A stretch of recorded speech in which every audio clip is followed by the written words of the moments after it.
Hey folks, sorry about the delay. It's already 8:06 and we're supposed to be into Ask the Doc. We are sending our feed from FYNTV over to YouTube this morning because we are live on YouTube, but our FYNTV feed is not working properly. So we apologize for that. Our FYN TV feed will be sent over here in just a minute. Now, Destiny, record this, okay? Record this for me right now. Let's start. Good morning from the office, North Georgia's only live online morning show. It's Friday. Thank you to our friends at Circuit World for sponsoring our show. Now, let me just take this. We'll take this. We're a couple minutes behind. I just want to explain briefly, okay? 3 things before we get our doctors on here today. All right. 1, okay, the rift between Governor Brian Kemp and Donald Trump is not what you're seeing on TV. Here's what I think, okay?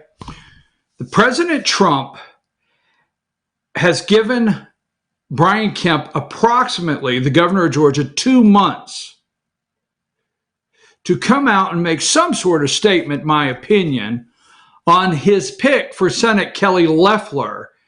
And, you know, you're talking about, now listen to me, you're talking about Shake Shack, and you're talking about Harvard, and you're talking about corporations that should not have taken the money.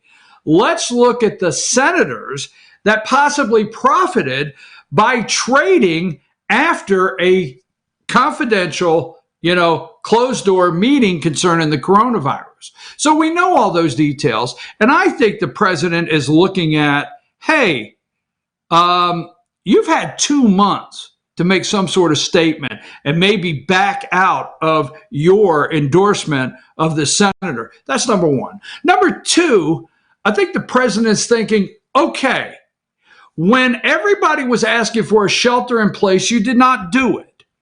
You kept on waiting. Okay, good. All right, you kept on waiting, Governor Brian Kemp. You did not do the shelter in place.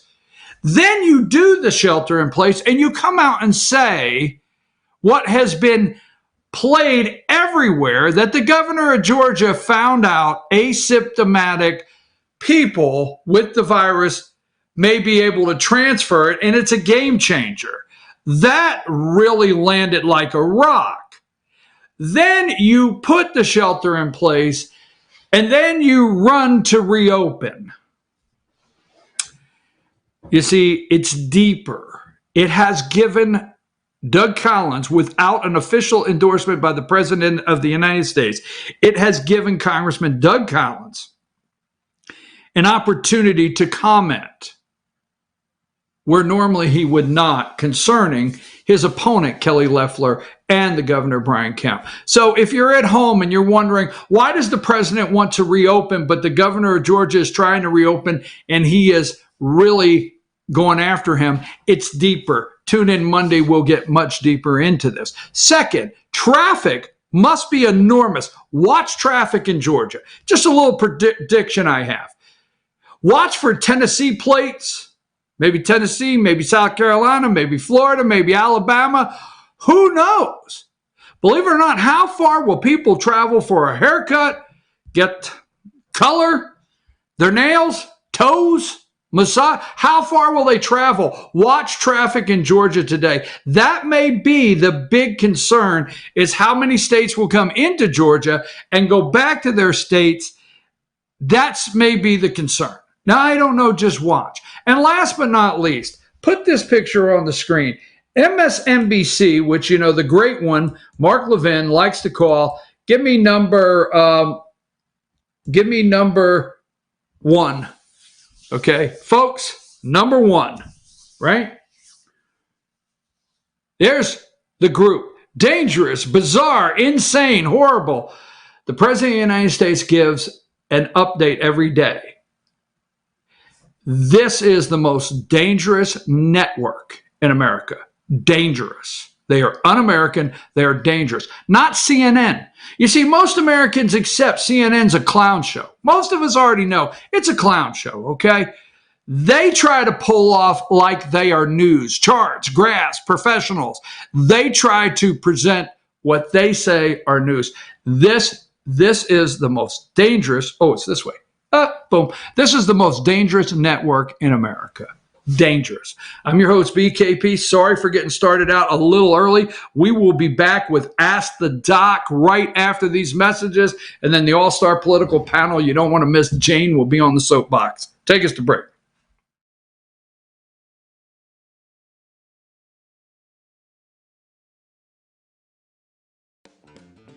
Ace is your helpful place for paint and home goods, tools, outdoor living, and lawn equipment. But did you know Ace Hardware of Blue Ridge is a little bit more? We have hunting rifles and accessories for your next hunting trip. We have Amish furniture imported directly from Ohio. And we have Ace Custom Woodworks for all your custom wood project needs, from cabinets to artwork. Ace Hardware of Blue Ridge. We have your new house in stock.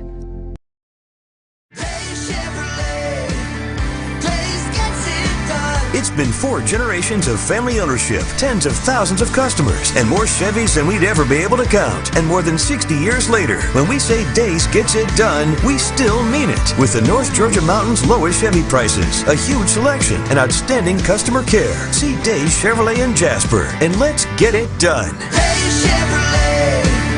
Days gets it done. Find new roads.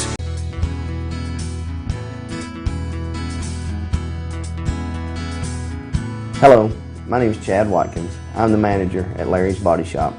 We are a family-owned and operated business and have been serving the North Georgia area since 1978. We are located at 1216 Progress Road in LOJ, Georgia.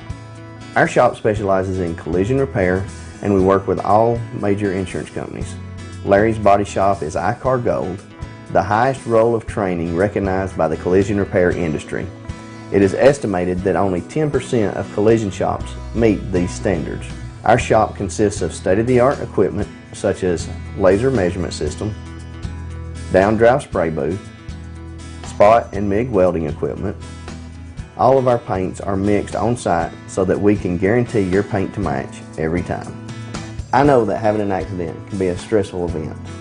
We take pride in making sure our customers are satisfied with the repair of their vehicles. Our waiting area is clean and comfortable with free Wi-Fi and refreshing beverages. So if you're in an accident, stop by and see us at Larry's Body Shop. Do you feel like healthcare has become too impersonal? 8 times an hour, I'll get you in, I'll get you out. At Lifetime Medical Center, you're more than a number. We get to know you, not just your medical issues. Dr. Alana Kent is board certified in family practice and offers same-day appointments.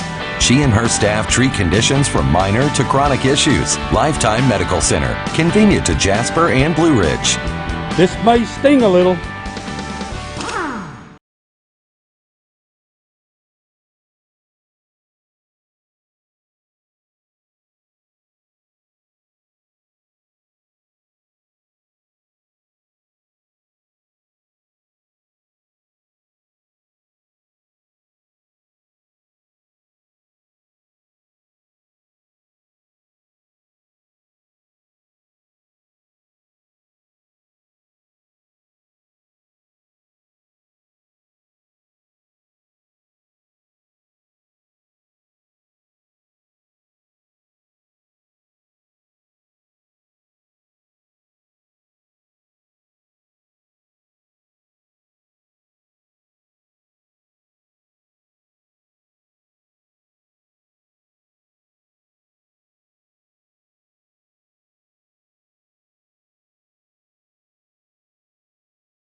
Hey, folks, again, we are sorry for the delay this morning. Had a little technical issue, and we apologize for that. So you can always find these segments on YouTube.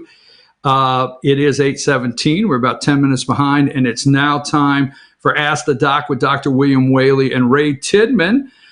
We appreciate them coming on every week and doing a coronavirus COVID-19 update. We want to thank Northside Hospital for providing this segment, North Georgia Cancer Research Center there, Georgia Cancer Specialist, and affiliated with Northside Hospital, and we thank them so much. Gentlemen, before we bring you in, I got your pictures are up on the screen. I want to show you guys out there a couple pictures, and we will go through those, and we'll have both the doctors comment.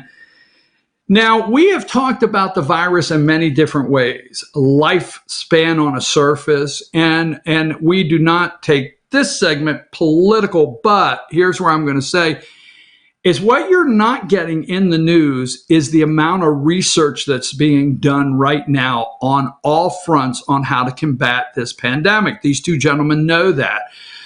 They probably feel in their field a little disrespected by the media that there's so much work they are doing and their friends are doing that's not getting recognized. So we're going to do a little of that this morning. Yesterday, number 3, this will just take a minute, gentlemen, we'll bring you right in.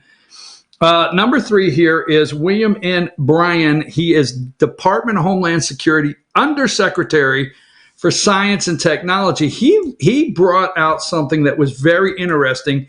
I don't want to convolute it. I want these gentlemen to comment. Number 2 is best practices for every American. Okay, this is what is out there every day for Americans to see from whitehouse.gov and coronavirus COVID-19 updates, best practices for every American. And here is number 1. And number 1 is surface. So increased temperature, humidity, sunlight are deterrents, okay, to this virus. And you're seeing the chart on there. We'll try to get the doctors to explain it. And then we'll go where we're at this morning. Number 4, Johns Hopkins. We like to use that one. 2, wait a minute. Is that 2 million or 2 billion? That's 2,719,522 cases worldwide. Million. I said billion last week too, didn't I? And you had to jump in. Thank you, doctor. But there's 2 million, okay.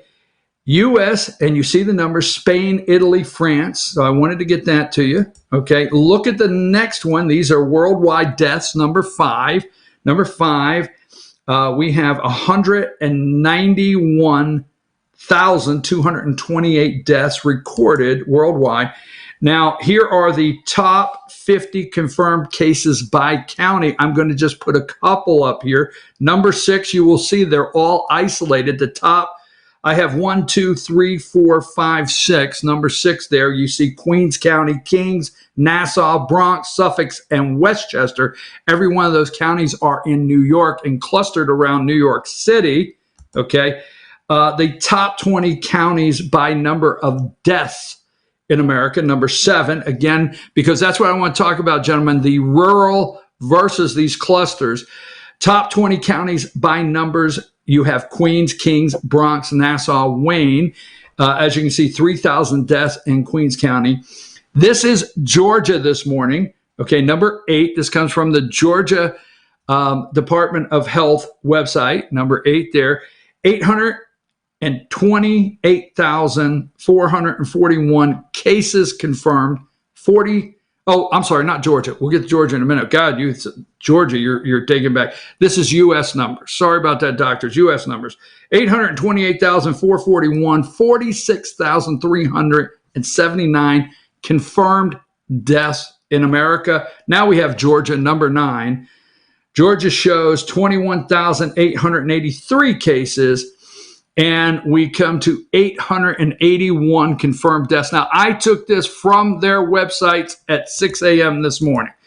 Gentlemen, that's a lot of information. Where do you guys want to start? Welcome in, Dr. Whaley, and we'll go with you first. And Dr. Tidman, where do you guys want to start this morning? All right, let me start by the very first thing you showed, which is the lifespan of the virus on various surfaces. the same day, today, in the Atlanta newspaper, they're talking about the virus living in a particle indoors for as long as 3 days. That's been kind of the hoopla of the last 60 days or 30 days, that it could last a very long time on the handle of your shopping cart at the grocery store. I believe what you're showing here is real, honest to goodness data of somebody who's measured a bunch of cases. I think this comes from the U.S. Virology lab in Frederick, Maryland, which Yes. is kind of the Oracle at Delphi as it relates to viruses. Now, we showed the very first week we talked about this, a graphic that showed a bunch of silhouettes of people that were red. The top guy at the pyramid was infected, and how many did he infect, and how fast did the virus change? And that was called R0. You'll remember that was an R and a 0, and that guy was said to infect 2.5 people within 4 to 7 days, and then it showed you what the geographic multiple of that would have been in terms of how many people would ultimately get infected. And that R0 number is the number that tells you how the disease is progressing, and that is generally used in births. So if you've got couples that are having 1.7 children per couple, your population is declining. I think it takes 2.4 or something for your population to remain stable. So that concept, that mathematical concept, everybody's familiar with. When your birth rate falls below two kids per couple, your population's contracting. And so where this R0 is 1.1, 1.2 or something like that, you then will have the ability to say you've got control of the virus. So I'll stop there and let Ray come in. Dr. Tidman, good morning. I want to welcome you in. And I watched that press conference yesterday, and I thought this is very interesting information that may be for the first time. And let me say this, when you come in, Dr. Tidman, also Dr. Whaley, talk about how many studies are being done that maybe Americans are not being told about on a daily basis in other media sources that are really working to try to get a handle on this virus. Good morning, Dr. Tidman. Come in. Okay, well, the data reports that came out yesterday are not only interesting, they're very important. I think our listeners really want to know, what do they need to do? And with this data that the virologist gave yesterday, it's very clear to stay alive, go outside, and know what's in your airspace. Okay, that's my moniker now. This virus is killed by sunlight. It's dispersed by fresh air. And all of those solutions that drive people into their house and into closed spaces in low humidity areas drive them to where the virus kills. It's that clear from this data. So once again, we're getting into the summer, we're getting into the spring, we're going into the summer. Sunlight kills this virus. And it's important that folks, just really get their hands around that. Well, let me ask you this. William and Brian that issued the report or delivered the report yesterday on the study, I really just zeroed in on what he was saying. And he was asked a question, and his answer was to the American people that if I am planning a get-together with my family, I'm going to do it on the back porch in the backyard, or I'm going to do it out on the front driveway. I'm not doing it inside the house. He was very careful to not step on the CDC's toes with this, because he's not directing people on what to do. Right. But I think now we really have early on we talked about we needed data. We've got good data now, okay? This virus really takes out the elderly with multiple medical problems, okay? So those are your at-risk groups, and they're the ones that really have to pay the most attention. And those people, if they protect their airspace and they don't let folks that are potentially infected in their airspace, and if they do go out to stay in breezes and stay in sunlight, they're pretty safe. And in the meantime, we need to get back to our lives. We need to get back to work. We need to get back to being Americans. Americans don't do well when they're told to run and hide. Bill? Dr. Whaley, let me bring you in on that. And why don't you start with, let me give you this, Dr. Whaley, and I know you look at it every day, but I don't have it on the screen, but I have it on my screen here. We showed places like New York City, and the reason I want to do that every morning is show the top areas, the hot spots, the dense population areas. But then we have, like, Gilmer County has 28 cases this morning. Lumpkin County has around 28 cases. Union has 25. And we get down to Fannin has 20. Talk about this on our local areas and rural counties in America. I mean, is this something that says it's growing at a rapid rate in rural areas, or we have it under control in rural areas and it's only growing due to more testing? What say you, Dr. Whaley? Well, I think it probably says neither. Fannin and Gilmer both have 20. The one death that had been attributed to Fannin has been reallocated to some other county. So we have no deaths. And Gilmer has a couple, I think, and Pickens has a couple. But basically, I think what you're seeing here is the positivity number is because of increased testing. And several of those tests that have occurred in the last several days have come out of my practice, and I know the stories about them well. And none of the people that were tested were ill. They happened to be secondarily tested because they went to a hospital for something else. You can't get in the door without getting tested. That brings us to one of the issues that Dr. Tidman and I discussed this morning as we were prepping for this, and that is that Americans don't do well when they're put in a cage and not allowed to do what their freedoms tell them they should do. I have a very good friend and colleague who fell on Thursday last week and fractured his upper cervical spine, paralyzed, and had 2 cardiac arrests, was placed in intensive care at an Atlanta hospital on a ventilator, and was brain dead. Now, he's a senior surgeon. He was 82 years old, and he did not have the coronavirus. His family had to be gathered from all over the country before they could turn off the ventilator. His wife, of course, lived in the area, but his children and grandchildren lived from Seattle down to Maine to Florida, and they were able to get there by yesterday. And the family had not been allowed into that intensive care unit except the wife on the day he was admitted, and they stayed out in their cars and in the local hotels. And yesterday, when they turned off the ventilator, they dressed him up in bubbles and let him go in there for 5 minutes as the ventilator was turned off. That just shows no compassion in my view, and the way they're isolating people from going into the hospital is a tragedy in itself. Well, anyway, the patients that I know that have been tested are people who had to get into the hospital with something else. I mean, you got a broken leg, and to get in the hospital, they'll test you before you go in there.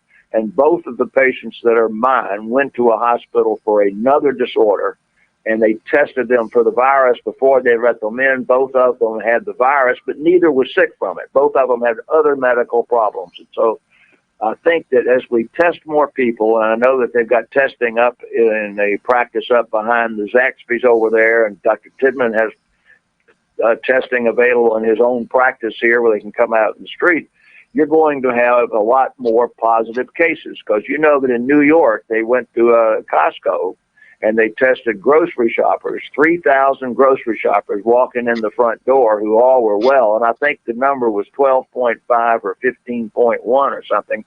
And if you use that number, none of those people were sick. So as you do that, you're going to have a whole bunch more positives. And we just haven't done that in Georgia. We haven't tested people going to Ingalls or going into the Roses for the virus who walk in the front door. All right, Bill, go ahead, Dr. Tidman. Yeah, Bill, let me add to that, Bill. And that's a great story about the family members being torn apart at a death. I have a family member who's a retired executive with infinite healthcare insurance and funds, who's admitted with a stroke.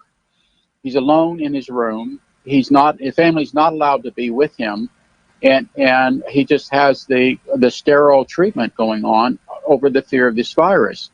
My wife, who, we're aware of this family member, she made the point to me that she would not allow me to be in a hospital alone in a room. I'm married to a healthcare provider. She's an old ICU nurse. She knows mistakes are made in hospitals. She knows that family members, herself in particular, would be very vigilant to make sure no mistake occurs.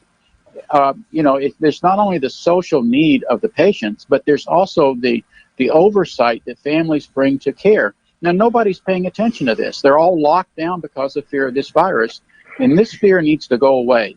We have the data now. We have to get back to our lives. And the data says there are at-risk people. Let's protect them. Ask your doctor how to protect them. And in the meantime, pay attention to the real science going on. Bill, you pointed out to some interesting things about the antibody studies.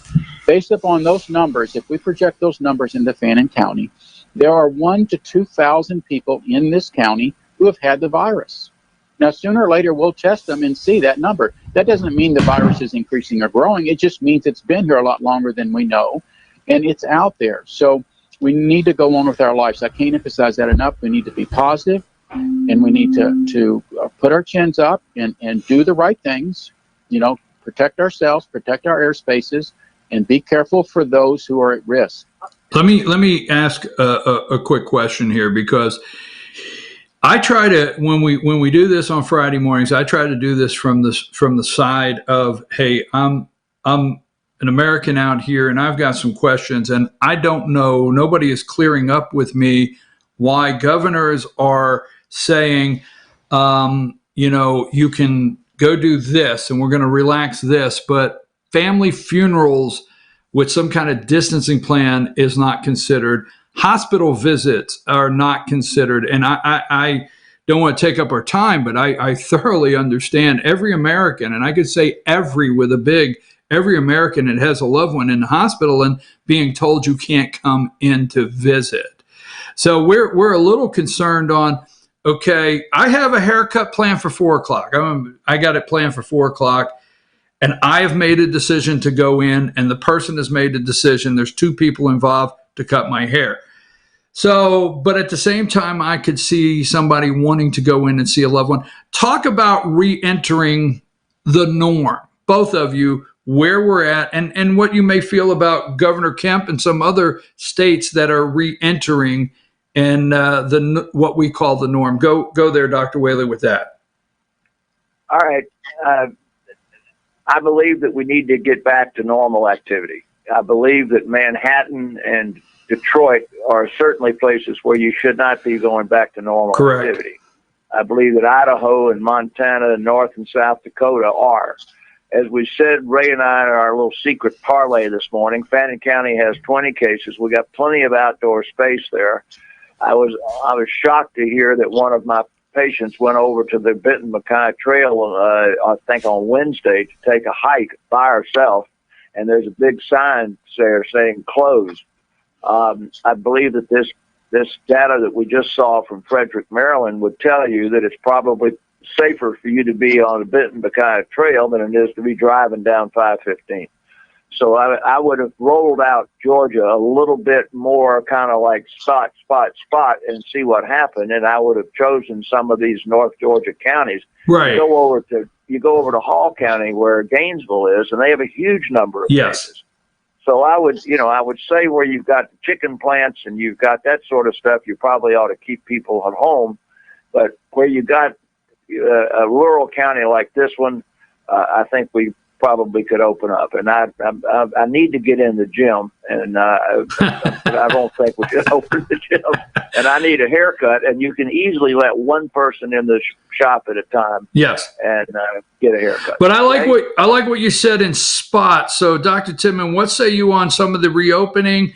where we're at and some of the things you brought up. But I like what Dr. Whaley said. Like, you know, we could pick Fannin, we could pick Gilmer, we could pick Union, we could pick Polk County, Tennessee. We could start, you know, lighting up the counties instead of statewide, maybe, of concerns. What say you on this reentry from space into our atmosphere? That's the best way to put it. I like that. Brian, let me philosophically digress for a minute. Something's happened in our country where that we are basing too much of our life based upon projections, and I'm not sure where that came from, but it seems to be prevalent now, and we need to start moving away from it. We have data here. We can go on the real data and base decisions on individual responses to real data. It's this absurd. If you were at a carnival and the guy standing there said, I'll guess your weight. And you said, okay. And he says, well, give me $1, you know, and he guessed your weight at 900 pounds. You'd feel pretty cheated because, I mean, that is so far wrong. I mean, it's just absurdly wrong. Okay. That's the order of magnitude that the projections have been about this virus. They're that far off. We have real data now, and we need to stop looking at projections and base our decisions as individuals upon the data. But one other point philosophically about this, I have this kind of rule for myself, is that if you hear somebody telling you that everyone needs to do A, get away from them, okay? Because there's no one thing that everyone needs to do. We're all different. We all have our own parts and pieces that guide us through life. And anyone that wants to tell everyone how to do things should be ignored and turned off. And particularly now, if they're basing that advice on projections. So, I mean, I can't emphasize enough, there's a lot of psychological and social damage going on now in my gut that I sense that is hurting people. And folks need to do their own gut check. They need to get their data and get their information and make their decisions and go about their lives, and we need to be respectful of that. Dr. Whaley, let me say this. Folks, for you listening out there, the All-Star Political Panel will be about 5 minutes behind because we had a technical issue, and this is a very important subject. So All-Star Political Panel probably will come up about 8:50, 8:52. Dr. Whaley and Dr.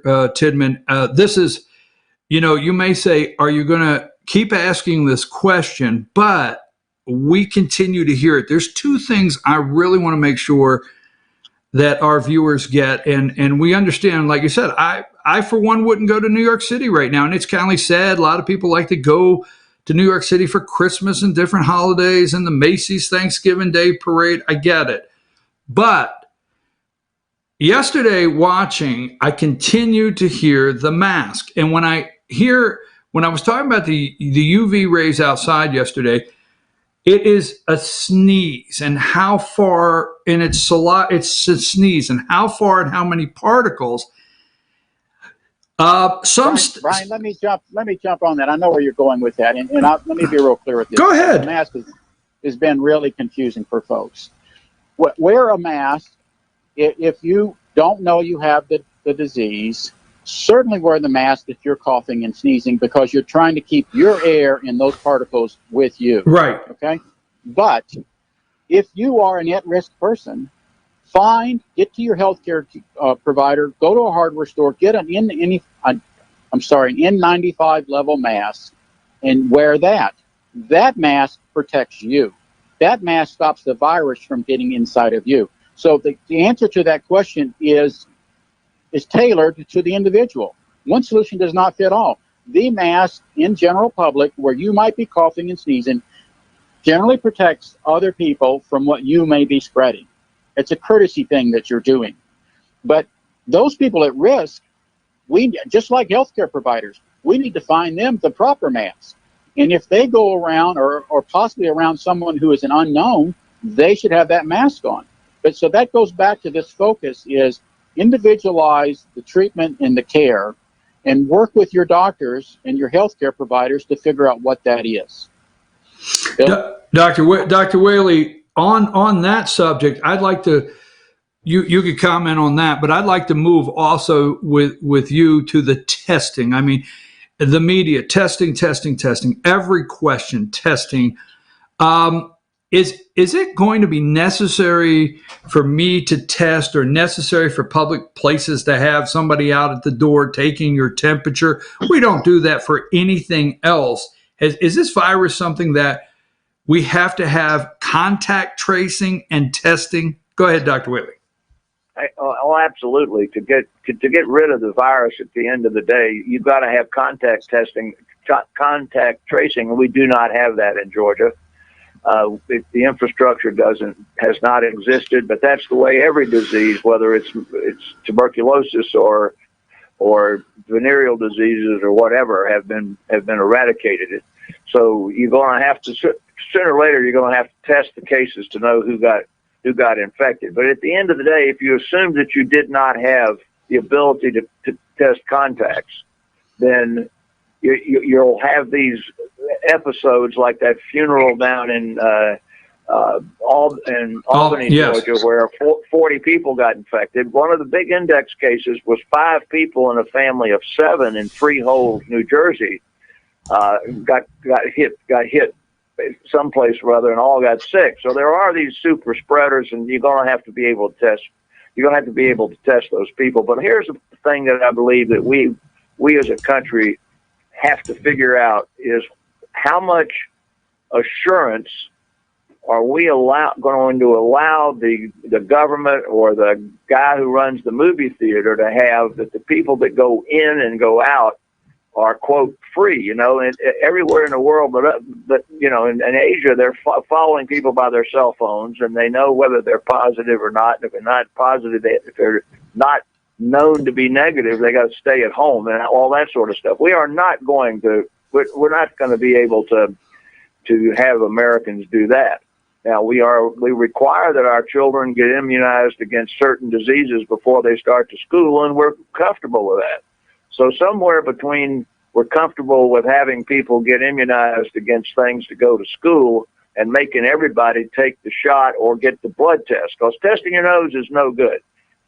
We had a long discussion with Dr. Marlowe yesterday, and his company, by the way, is doing all the testing for the Georgia Department of Public Health, and they're doing tens of thousands of tests. They have a very rapid turnaround time. But as he said, if an asymptomatic person who has been exposed goes to get tested, that's worthless, because in the days of HIV, that was exactly the issue. If a guy was exposed to HIV today and wanted to get tested in 7 days, he could get tested, but it wouldn't do you any good, because he could come down with the virus in 21 because he was incubating it. So any testing that says you're negative only reassures you for that moment. And it does not reassure the public that you're not going to be sick tomorrow and be able to spread the virus. So the testing is case finding. Either antibody testing or immunization says you're not a threat now, and you're not likely to become a threat. We don't know how long immunity lasts, but let's say for sake of argument it lasts 5 years or something. So if you've taken the vaccine or you got the antibodies, and you can say I got a 5-year pass to go anywhere I want. So that's sort of the deal about testing, and it's complicated. It's going to be 18 months before we know how many of these asymptomatic people, like they found in New York at the Costco, really had the virus in all parts of the United States. I want to ask this for all Americans out there, okay? And you guys, and let me let you guys know, thank you very much for bringing Dr. Marlowe in. These gentlemen, throughout the week, Dr. Whaley communicates with Dr. Marlowe in Atlanta. Just thank you so much if you're watching, Dr. Stephen Marlowe. I want to ask this, because I know these guys. And if both of these, well, now if it's 50-50, we'll have to flip a coin. But I want to ask these gentlemen this question. I'll make it very quick, okay? Now, when we started out with the COVID virus, I went to Pennsylvania to visit my father in the hospital. Now, this is the first time, okay, visit my father in the hospital. I spent 2 hours with him. Then I went to a family meal with about 18 people after attending a funeral for my first cousin. 2 days after I left Pennsylvania, this is like a word problem. 2 days after I left Pennsylvania, my youngest sister tested positive for COVID-19. Now, speeding up to that, okay, as you well know, my father died. My comment is with COVID-19. I went to the funeral in North Carolina. My brother and my youngest sister that initially contracted the virus was there. My brother has been in the house the whole entire time. My mom has had it, and they were there. We kept social distancing. I'm going somewhere with this because all America's wondering stuff like this. We kept social distancing. We held my father's funeral, 10 people. The only contact, we were walking down the side of the mountain, and my brother slapped me on the back and said, "I love you, brother." Okay, so we're in the car, we're home. So the entire time from day one, I have zero symptoms. I have not had a fever. My wife and I have been self-quarantined with the exception of those 2 times. Do I need to be tested? Am I carrying this and I don't know it? Because I've exceeded all the days of recommendation. So my question to you, with putting that all in a box, do I need to be tested today? Should I go get tested for this? No, don't. You should not go get tested because it's not going to do you a bit of good. What will you do with the information if you get tested? First of all, the only test that you might want to do is an antibody test, and that's not available because you've been quarantined for they say 21 days. Oh, absolutely. Days or whatever it is. You didn't get sick, so if you had the virus, you fought it off, and if you didn't have the virus, you're not shedding it now. So the test can't give you any useful information. Don't bother. And if you used up that test, it was some that could have been used for somebody who was coughing and sick, and somebody else would have more need of it than you, and you have been sort of used up some valuable medical resource. And what say you, Dr. Tidman? I think the antibody test would be useful in you right now. I agree with Bill. Probably not much help in testing. Otherwise, you would qualify under current protocols if you did want to get tested. But you've done all the right things. It would be nice to know whether you're immune to it now. You'd be one of those that people probably ran into it and got over it. Well, I only felt bad one day, and it was due to too much biscuits and gravy, and that's the only time I felt bad one day. Okay, gentlemen. Let me go another spot with that. If you had the antibody, okay, you were tested, you are young and in good health, then you could go to a plasmapheresis place and be plasma exchanged and donate your plasma, which could then be concentrated with other plasmas and given to people in the ICU to snatch them back. That is the treatment that was given for Ebola, and that treatment has been being used for 100 years in various illnesses. And they did touch on that yesterday in the president's briefing. And for the acutely ill, morbid person who stands at his deathbed, who you'd really like to snatch back, I think right this moment, that is the most logical way. As you heard yesterday, one of the antiviral drugs have been touted very big. Oh, this is going to be a miracle. Failed in its first. Excuse me. It did not really fail. It's just they didn't accrue enough patients to be statistically valid. So that clinical trial, everybody was waiting for it to show up, is not going to give you any information. It's not that the drug didn't work. It's just that they didn't have a sufficient case number.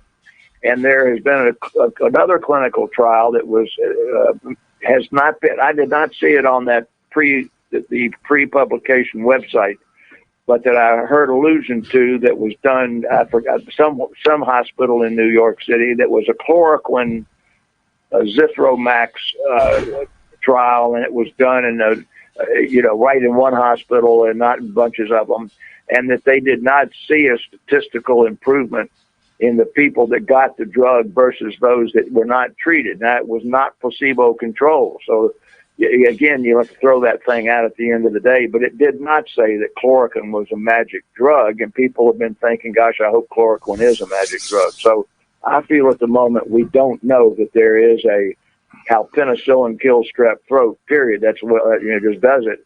I don't think we have a magic bullet treatment for this disease yet.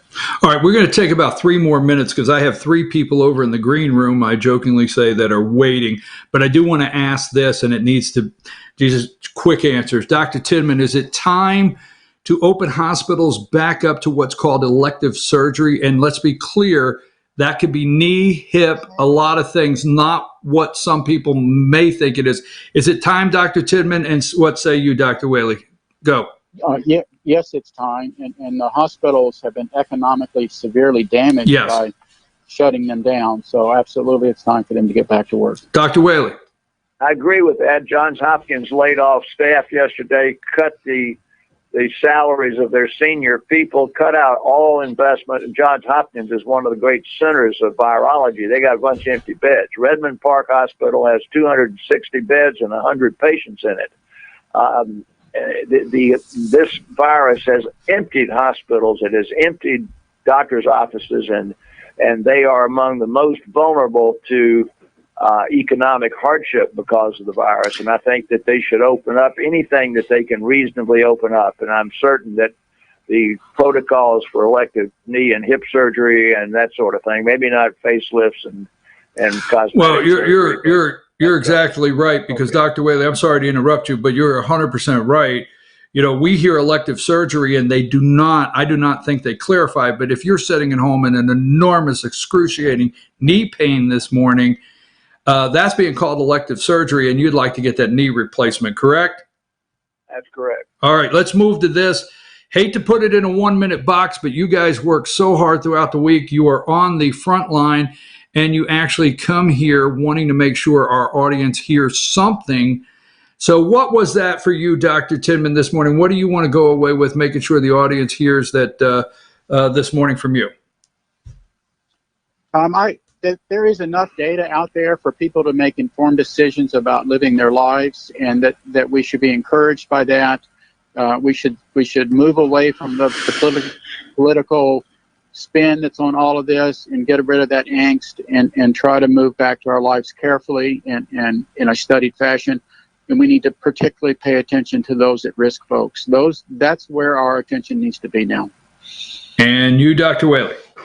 Well, I applaud Dr. Tidman, who has been from day one trying to identify high-risk people and get them protected and treat them like flying china. Nobody's ever going to forget that. It may go down in history. But what I am taking out of this is that first slide that you showed today that is going to encourage people that this virus, if you're outdoors, isn't going to live very long. And that if you're outdoors on a hiking trail or something with your family and your family can be close to you, but if you stay 5-6 feet away from everybody else, that you're pretty safe. Tomorrow it's going to be pretty. It's raining today, but get outdoors and do stuff, and then be very, very judicious about going to get your nails done and your hair done. Make sure you wear your mask when you go in there and keep it on, and that there's only one person in the salon at a time. And if you're going to go work out at a workout club, then I'd go to the workout club in the middle of the night when nobody else is there and take you a bunch of wipes and wipe all the equipment off. But let's get back to living and quit sitting around and thinking that the sky is falling.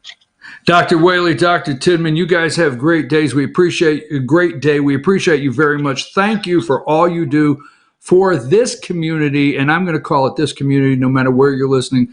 These two guys work hard and bring information every Friday during this pandemic. You guys have a nice day. I've got to run. I think some of you know the people I have waiting in the what we'll call virtual green room. We'll be right back with the all-star political panel. Sorry for the delay. You guys have a wonderful day. Take us to break.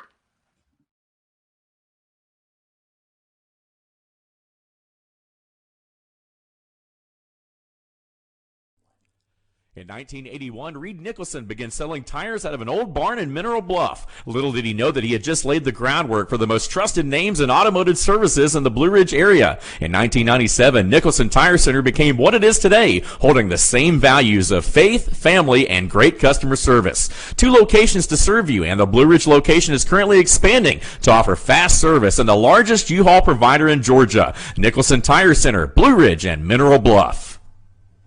Circuit World has complete queen bedroom packages at amazing prices. Get this queen bed, dresser and mirror, 1 nightstand, bedding set, and free 32-inch TV, all for only $1799.99 or $129.99 a month. Or get this complete queen bedroom set and sleep in style, also for only $1799.99 or $129.99 a month. What an incredible deal!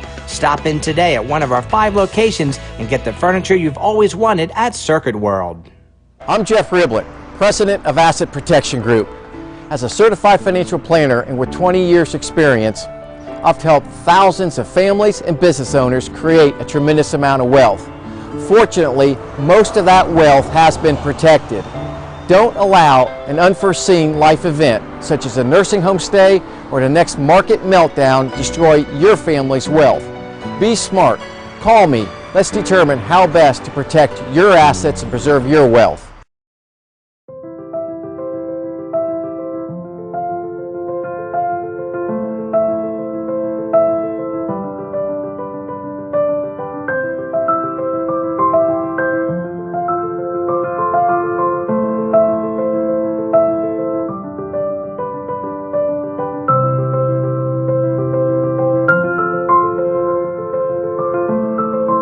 North Georgia Diamond is your source for diamonds in North Georgia.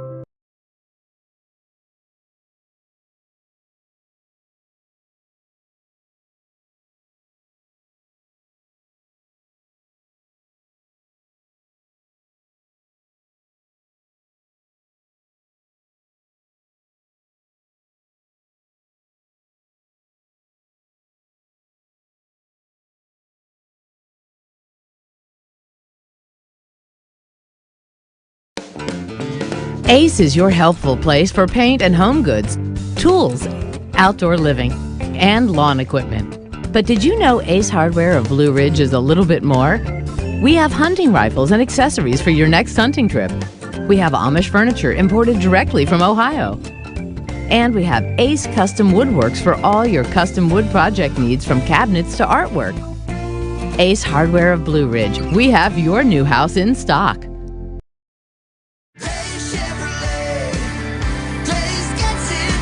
It's been 4 generations of family ownership, tens of thousands of customers, and more Chevys than we'd ever be able to count. And more than 60 years later, when we say Days gets it done, we still mean it. With the North Georgia Mountains' lowest Chevy prices, a huge selection, and outstanding customer care. See Days Chevrolet in Jasper, and let's get it done. Days Chevrolet, Days gets it done. Find new roads.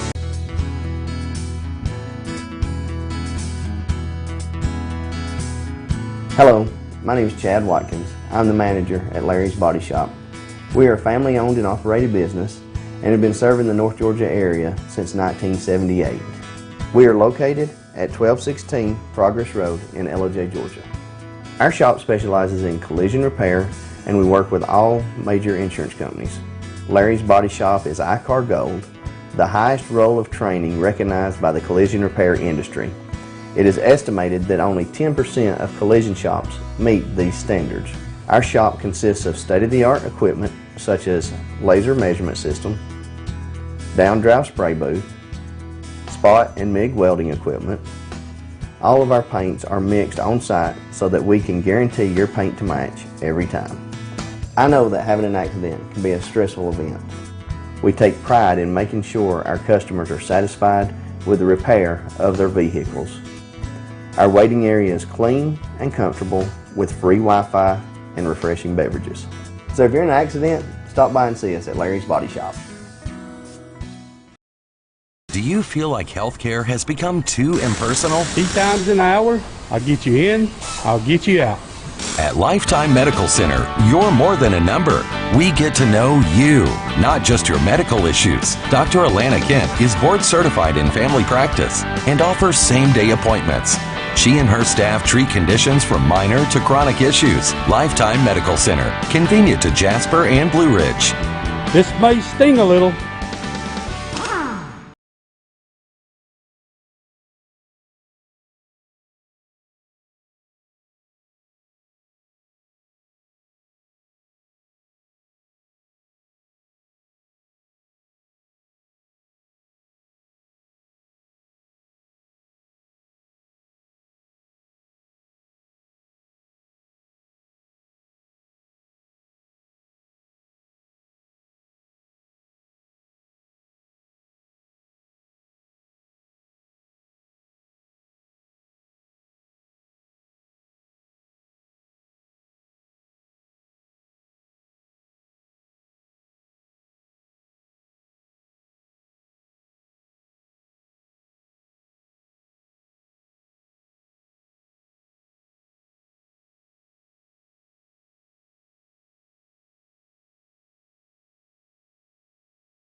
listen to, where do you go to listen? All right, folks, we're back. I'm your host, BKP. Good morning from the office. Or, wait, we're not at Circuit World. We're at Studio B. Let's get real. Thank you, Circuit World. But live from our virtual green room, we had them over in the virtual green room, running a little behind, but it's none other.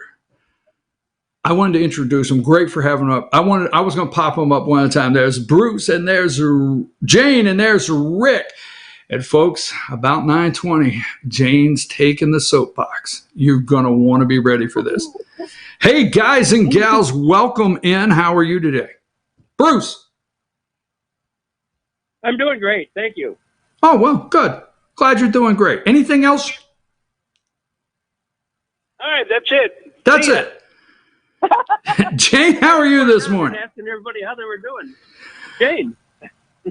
Okay, who is watching, by show of hands, who is watching the president's daily press conferences around 6 p.m. that actually Brett Baer on, a special report, Brett Baer, he's on a mini vacation because the president has made sure he drowned him out every day at 6. Who's watching those press conferences? Rick's got his hand up. I start to watch him, but then I sort of fall by the wayside after a bit because he gets so repetitive. Wait, Jane. Wait, I want Jane to come in. Bruce, so you start watching and you drift away?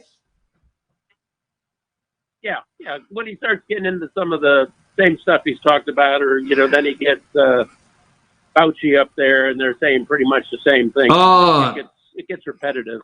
Bruce, my all due respect, you got to stick around for code words. There's code words all the way through it. Yeah. But Jane and I... Oh, baloney. No. Jane will gladly let you know. Jane, you've been watching? Most definitely. So, yeah, and there was a fabulous... When the guy came on from National Institutes of Health, I don't know where, but he was saying that they have discovered that heat and humidity and the sun have a huge impact. I texted everyone, and Bruce was one. Bruce, did you just hear that? No. I'll pick it up tomorrow. Bruce, I have no control, man. Hey, it doesn't matter. I mean, everybody knew this. Everybody knew heat and humidity was going to be an issue with that stuff. So it was no big news. I mean, it's classic. Oh, we have to test for it before we can say it. Yeah, well, wait a minute now. Jane did send out text messages, and I was watching. That's why I didn't respond, Jane. I was watching. But go ahead, Jane. Continue. Well, listen, I've heard a lot of things, but I've never really heard, Bruce, that the sun and the humidity and the heat had any effect on the virus. I read that in a Coots book, which was published, I think, in 1982. Hello. But I've never heard any. There I am. I really haven't heard any data, especially from Fauci, spelled Foulchi. There you go. I haven't heard anything said. So that was new to me. Maybe I've just missed out on I've heard a lot of other things that might work or not. Anyway, that was very exciting to me. Very exciting. Well, go ahead, Rick. Have you been tuning in? Did you get a chance yesterday? I know we have live, so maybe Rick was out putting a little mulch here and there at that time, right? I was soaking up. I was soaking up the sun. UV rays, but Beach Boys song. But what say you, Rick? Did you get an opportunity to watch this report? I did, and it was interesting that you mentioned Brett Baer Pumpkinhead because it's so obvious that he is such in tune to the fact that he's not getting airtime. He's sitting now in the when they do a press conference.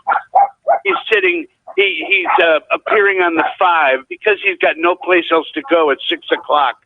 And he's so afraid that he's just going to get shut out that I just think it's hysterical that Trump behind the scenes is taking a never Trumper like Pumpkinhead Brett Baer and putting him to bed. So anyway, I have been taking advantage of the sun, and I've been watching the president at 6 o'clock. I agree with Bruce. He gets it gets a little bit long-winded when he starts fighting with the press. That gets old after a while, but you know, he's consistent. He doesn't. He's a counterpuncher. Well, I will say this. I agree with you, but I guess I do it more of a study tool, and I do. That's what it's what I do for a living. So I'll just say like that. I can understand where somebody out there is like, you know what, I had enough of this. I'm, going to cut the grass or whatever. And I respect that. I get it. But I do it as a study tool because I always think the president puts out code at any given time, and his words should be dissected. And I like to hear, the questions that are being asked by this, brilliant media and the real answers. Because when I get up in the morning on CNN and MSNBC, I feel like I'm crying in the wilderness, and I say it that way, but I watch and I say, that didn't happen. He did not answer it that way. It's not what he said. And I do that all the time because this morning the media wants you to believe that Trump said yesterday, hey, instead of cream in your coffee, throw some Clorox and that might clean you up. It didn't happen. I watched. He said the whole time, and let me just finish this real quick. He said the whole time he looked over at is it Bricks or Breck or what's her name, Rick? Burke. Burke. All right. He looked over at Dr. Burke and he looked over at the guy from Homeland Security, and he just said, he's shrugging his shoulders. He said, hey, are these studies we could do? Are these things we could look different? I mean, we want to do everything for the American people, right? It wasn't that he is saying, run get some Clorox today and, wipe your skin off in the kitchen counter. It didn't happen. So what say you, Jane? Well, I think he's a doctor who was talking about the heat. He said at the end that Clorox will kill that very quickly if you spray it on surfaces. And he didn't say drink it by any means. No. And I just think that, that's just absurd. And the reason I listen is for I need to know the facts, because I'm always talking to people who say, you're crazy, that's ridiculous, which is a little bit of my soapbox. I'm leading into it. I'm setting myself up. I want to know what he actually said. So I'm glad Bruce and Rick listened to it, because it really is important to know exactly what he said. Because most people just look at it, MSNBC, CNN, and they're coming back at me with what they heard there, and it's really hard to debate them, to tell you the truth. I will agree. I will agree with that. I will do that. Go ahead, Bruce. I think sometimes Birx and Fauci, they sort of are still doing, the fear mongering. Like, right. You got to do all this stuff. You got to, we can't take too many chances. So that gets a little old too, because you know where they're coming from. Right. What say you, Rick? Let me ask you guys. Well, let me ask you all something.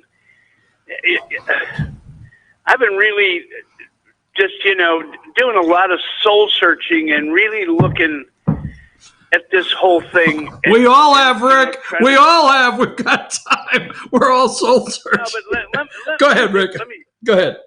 Do you guys think that the whole way that this has been orchestrated, do you think Trump really, really down deep believes in what is happening right now?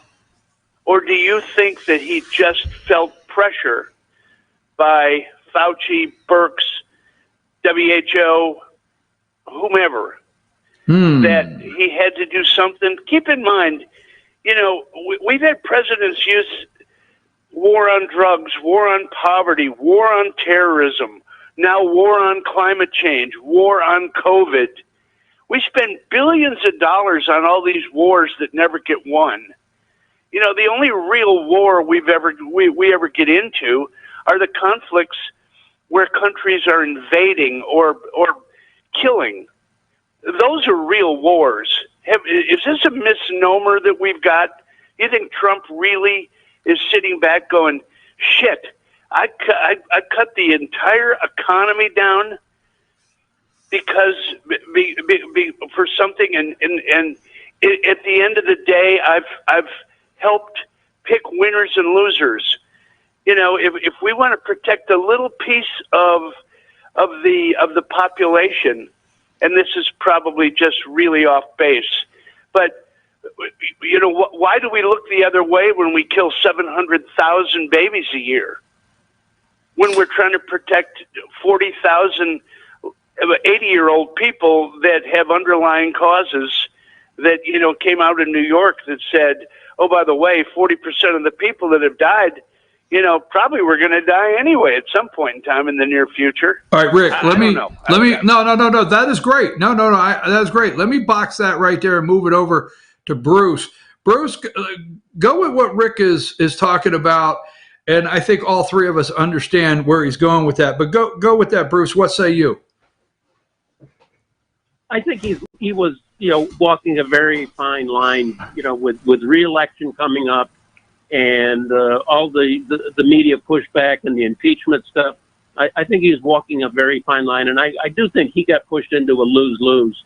That the advisors said, well, you know, if you don't come out and do something like this, you're going to be portrayed as an uncaring death monger. So I really believe he, against probably his better instincts, that he had to shut the economy down just because there was this drumbeat from the medical group, picked up by the media, of course, amplified, you know, distorted. So that's where he had to go. And I think it was a lose-lose and against his better instinct. Go ahead, Jane.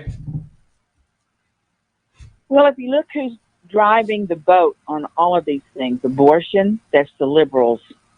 Look at Fauci. I mean, fear-mongering is exactly what he and Birx are doing, and they're liberals. Fauci has at least 4 patents on something that they're devising. See, you can look that up for yourself. I don't need to go into that. But the liberals are driving that. So when they said it's going to kill 200,000 people, and it was Fauci, I mean, with the crown on his head and his scepter or whatever, as a Medusa stuck to his forehead, everyone went crazy and believed it. And I'm with Bruce. Trump did not have a chance. If he had said, don't pay any attention to this, or let's just do it like Sweden's doing it, which has worked out beautifully. But he had no choice but to do what he's done, or it would have been, he would have just, there would have been anarchy, I think. But I think he's doing the best he can to worm out of it. And I believe he's letting Fauci and Birx and a lot of those people hang themselves right out loud. And it's all going to come to fruition. And they're going to be in trouble. That's what I think. Well, I think all of you are correct. I think Trump did not have a choice but to, all right, so the virus is real. We all know that. The virus is real, okay? Yeah. I've listened to some brilliant people, and I have. This morning, our doctors, Dr. Stephen Marlowe, I've listened to some brilliant people that I trust their information, not the outside media. I do not agree with the numbers. Are we in that group, Brian? No. That was the last segment, Bruce. Okay, sorry. Just. I want to know if we're in that esteemed group of knowledgeable experts. Yes, but this is political, not medical. Did I interrupt you, buddy? Hey, buddy, did I? Huh? Did I give you a shot? You're just checking. I'm just checking. I'm just wondering, right, Bruce? Okay, you're on a short leash. All right. No, let me finish up real quick. I do not believe, let me look at the cameras. I do not believe the death toll that they give us on a daily basis. I don't believe it. I believe the death toll had to be, and I'm not going to share with you because, guys, and everybody on the line, I said, and I've been accused of being insensitive, that I needed a number, and it has to be a good number for me personally to feel the government saved me from something. So I know they know that there's a guy like me out here, and America's waiting to see a number. So I think the number is stacked. I don't think it's true. So they could say, we saved you. That's our government, okay? Because just like you said with the wars, Rick, let me say this. Stop and think about this. They have never, let's say in the last 20 years or whatever, they do not give the American people a chance to find out what I call what if. We never get a chance. So when the SNL crisis hit, this goes back, George H., we did not get to find out, what if we don't bail these people out? What would happen to America? They come back and say, oh, you guys are not qualified to understand it. We'll take care of it. So then we move along. We'll go to 9/11. What if we wouldn't have created Homeland Security? What if we wouldn't have done some of these things? Oh, you guys out there, we have your best interest. You wouldn't understand it. So then we get up to the collapse, okay? And I call him King Henry Paulson and George H. Bush, which, don't get me started, come out and said, hey, if we don't give him $800 billion, the world will end. And so Americans say, what if we let this collapse? What if? What happened? Oh, you guys just don't understand. And I think that's where we're at now. I do not think the virus is false or a hoax. But what we are doing with the economy, our government again says, hey, you guys, you just don't have the knowledge to figure out what if we just don't do anything. So that's my take. Can I make a comment there? Yes. Yeah, all that's true, but it's happening now, and I really get irritated at a lot of the medical community, and I'm getting in a little hot water here, but I get so irritated when they say, oh, 18 people took hydrochloroquine and nothing happened. It wasn't that nothing happened. It's just that they couldn't finish the test. That's what you hear. But let me tell you, I have sent several friends. There is a doctor who is caring for 68 patients in an elderly care home. They're very old. He said they started getting symptoms. I sent this to people. And you hear his interview. They started caring for people. Why send them to the emergency room? They're old and they're going to infect people. He started giving them hydroxy. He started giving them the antibiotic and zinc. Zinc is a big thing. And he sits there and says not one died and they all got better. Now, no one talks about that. The doctors just talk about it's not proven. It's not proven. I get so tired of that when they never quote where it has helped. Jane, that irritates the heck out of me. Jane, my mom left the house approximately 2 weeks ago in an ambulance.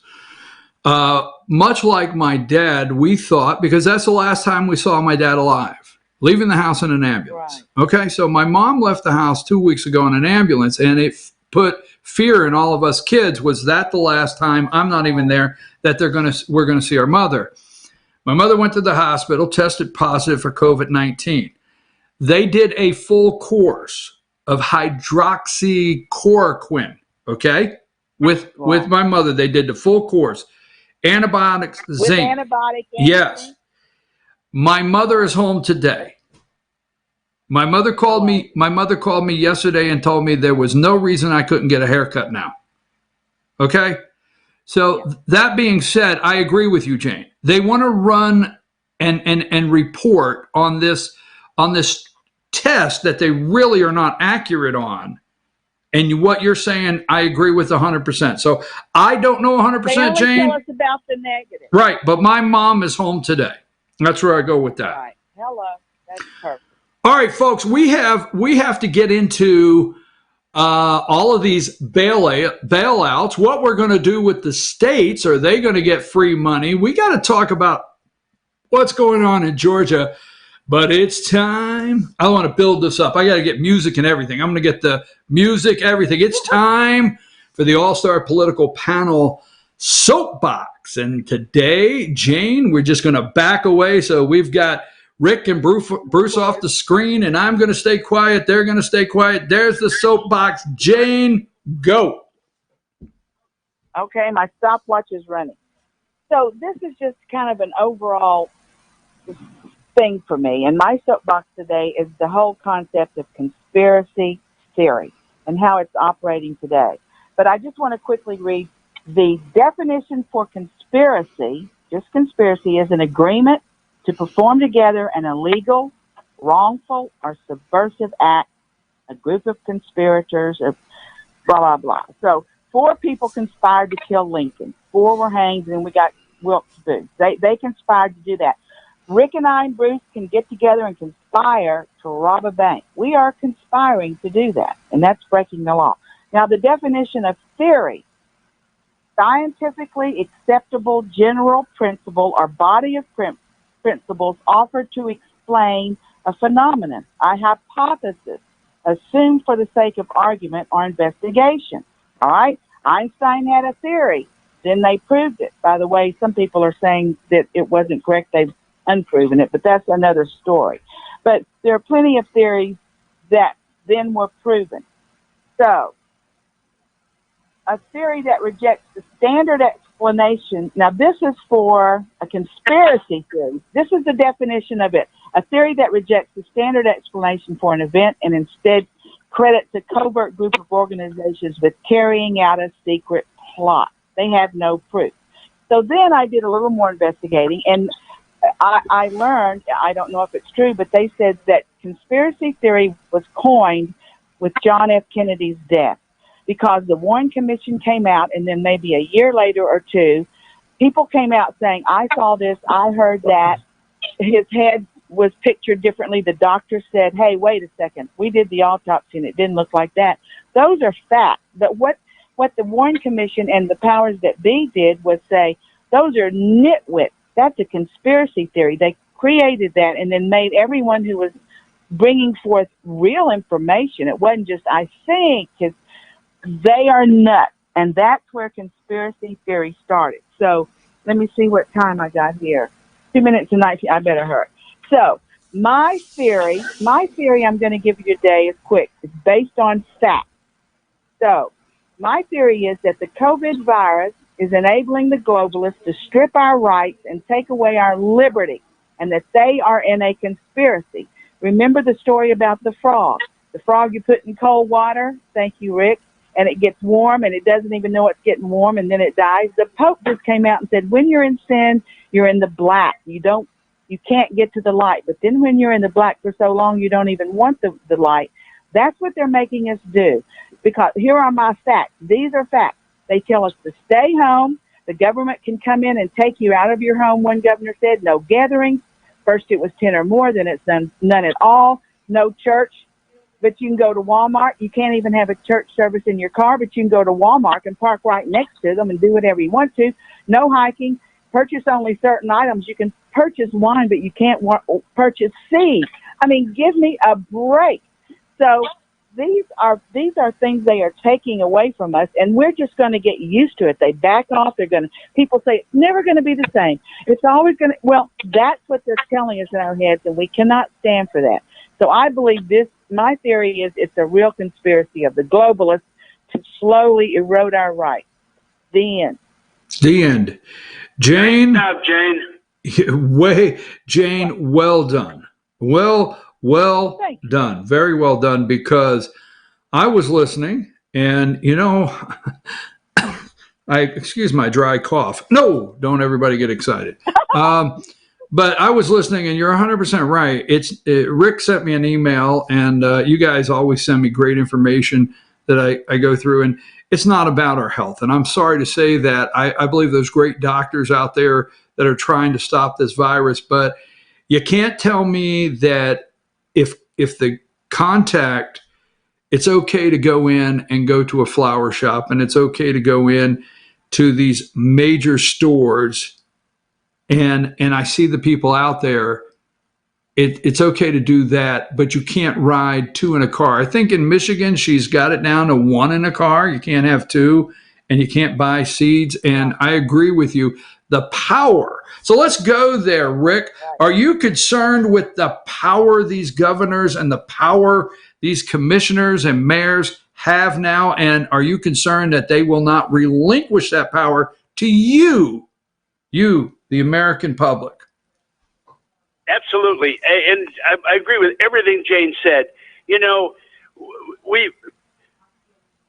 What we've done is they're treating our civil and economic liberties as some sort of consumer good.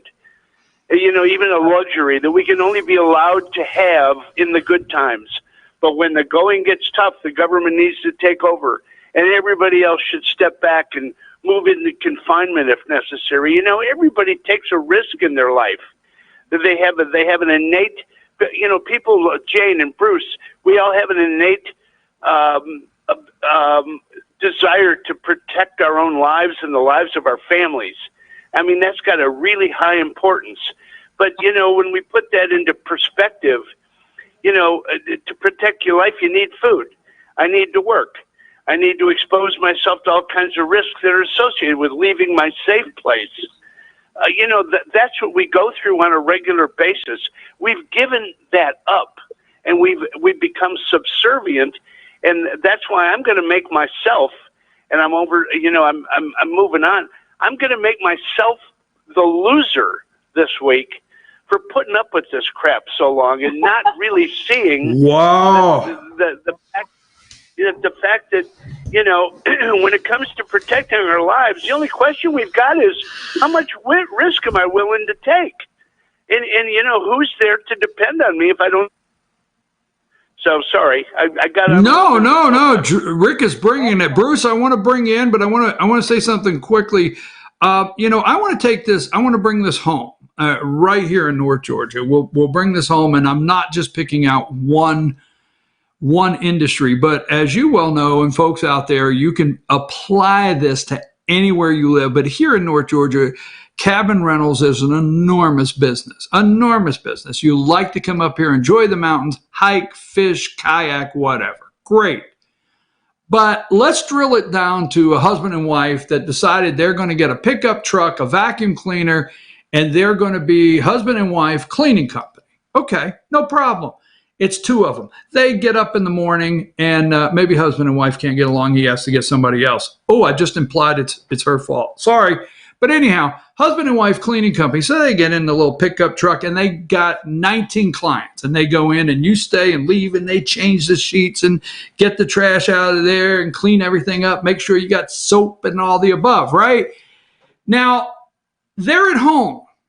They don't qualify for unemployment. They don't really qualify. They don't pay in. They just pay as sole proprietors because they're husband and wife, Joe and Jane Cleaning Company. So they don't qualify for unemployment. They don't qualify for the Paycheck Protection Program, but there's a caveat that says they can get it, but they have to go through extra hoops.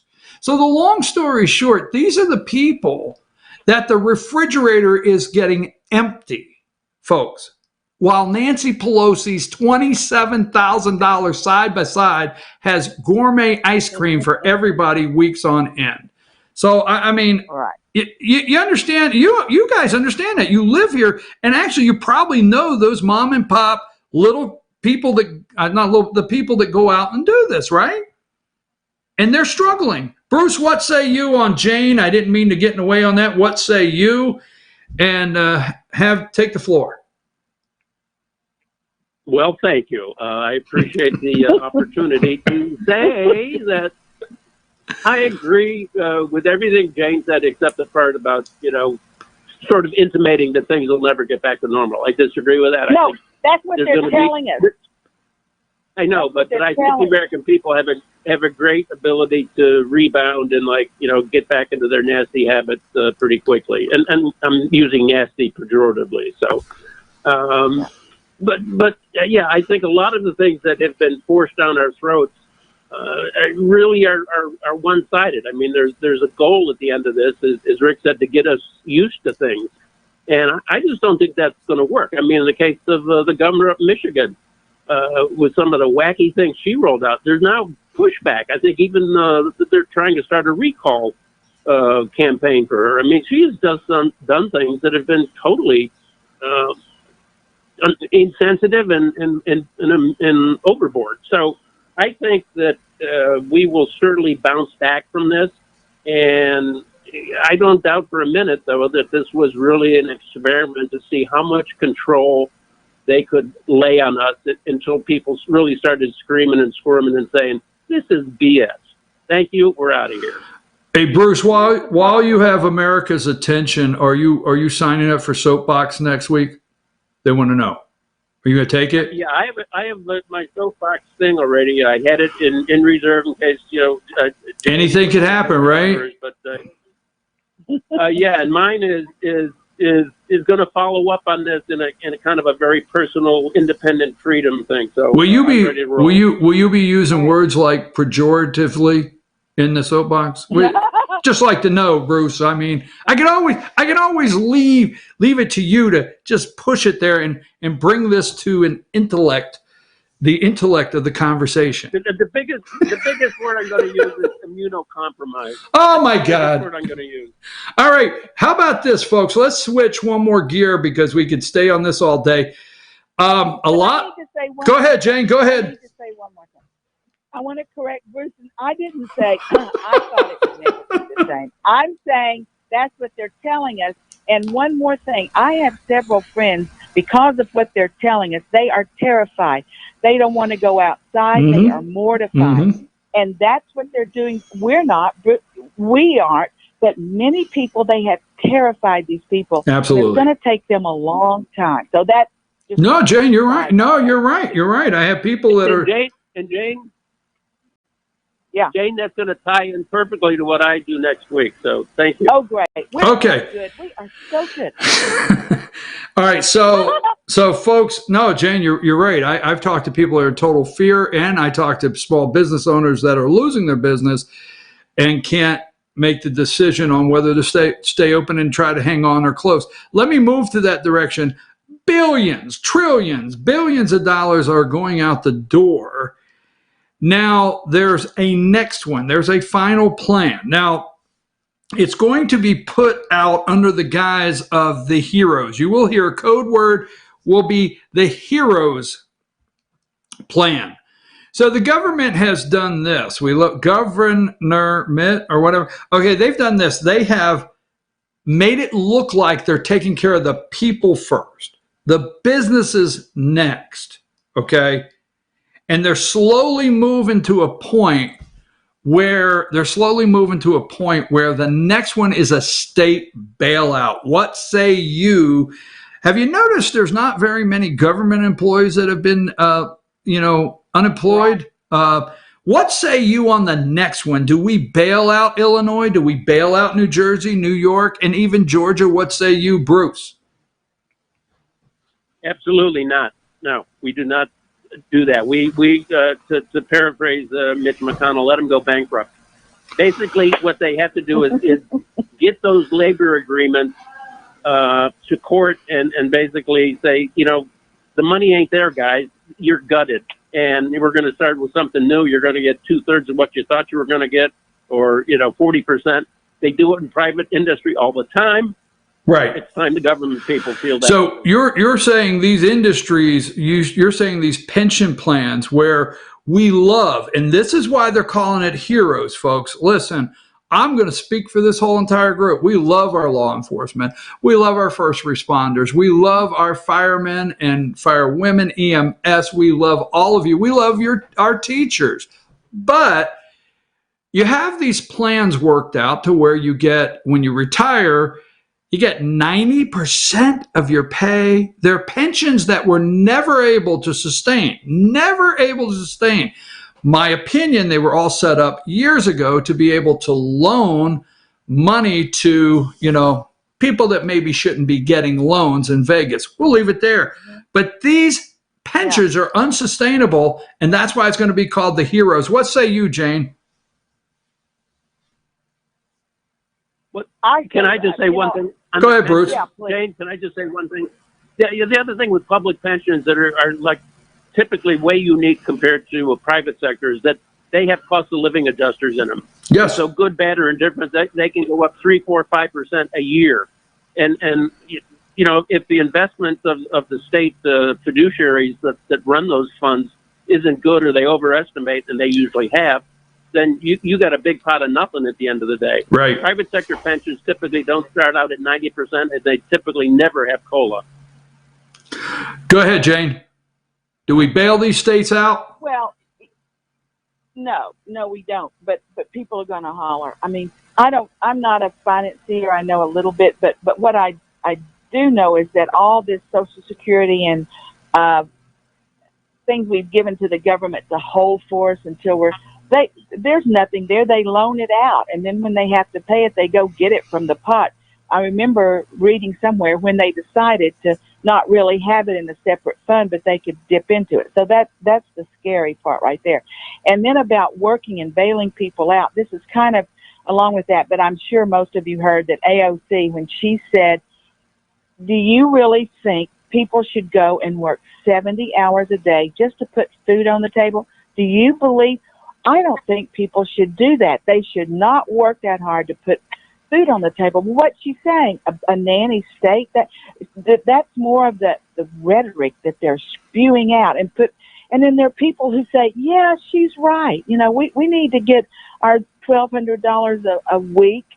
So this whole economical thing is very tricky, and I think Trump's going to come out of it. But it's really a tricky thing. All right, Rick, what say you? You've been waiting patiently. I totally agree with exactly what Bruce and Jane both said. We don't have number one, we don't have the ability, I don't think financially, to bail these people out. They dug their own hole. The other thing is, you know, on the hero front. Now, excuse me. Let me go back to something else before it leaves my mind. My wife and I talk all the time about the only ones that aren't suffering are the ones that are setting the ground rules, and that's the government employees. Right. I don't see any of them sitting around worrying about where their next meal is going to come from. They're all on a gravy train, and that's the biggest problem with these entitlement policies. They're so used to being entitled that they think that the putzes up in Illinois who can't maintain their teacher retirement or their any of their retirement funds, they should be bailed out. That's just hogwash. And getting to the hero thing, I come back to the risk reward. You know, no one held a gun to anybody's head to say you have to become a policeman or a fireman or an EMT worker or a nurse or a doctor. No one's holding a gun to people's head. It's a case of risk reward. It's what they wanted to do. And all of a sudden they're putting everybody at the head of the pack, and calling them a hero. Give me a break. I think Bruce is a hero for providing for his family. I think, Cindy and I are heroes for putting our kids through college without any student debt. There's a lot of other heroes around that don't get recognized, but they've taken the chances. So there you go. Well, what I was saying with the hero package is what they're going to do. What they're going to do, and they're going to call it, I've been reading, they're going to call it the heroes package. And what they're going to do is they're going to say they're not going to let the American people know, but you and I are going to find out because we're going to read that the money going to the states are, sales tax revenue shortfalls and then pension shortfalls. And they're going to say that we want to see pensions collapse for our heroes. And that's not true. We know Illinois, we know New Jersey was downgraded this week. Okay. They were downgraded because they know the shortfall, their credit rating. We know New York. The president said yesterday, there's a lot of blue states out there that had a lot of problems before they ever had one case of COVID-19. This is true. And let me say this before I go. Everything I say is a fact, right? So no, this is a fact, okay? I think Georgia has 12 days remaining in the session. They left because of COVID. They have 12 days remaining constitutionally that they have to do. Off the top of my head, I think the Georgia House Speaker, along with the governor and the lieutenant governor, have decided to rejoin, whatever the hell. They're going to go back. That's what we're going to do. June 11th. I think it's June 11th. And let me tell you why they're picking June 11th. Because April and May will be the two hardest hit months on sales tax revenue for the state. And on June 11th, they will be able to take that data, March, April, and May. They haven't done a budget, so get ready, put your seatbelt on, because Georgia has to do a budget, and they're going to be looking at those numbers. That's why they're going back June 11th, specifically for those numbers to come in so they can create a budget. So I'm telling you, all these states, and Rick, I've done segments, and I call them Who's Going to Pay the Bills, because that's the next one out.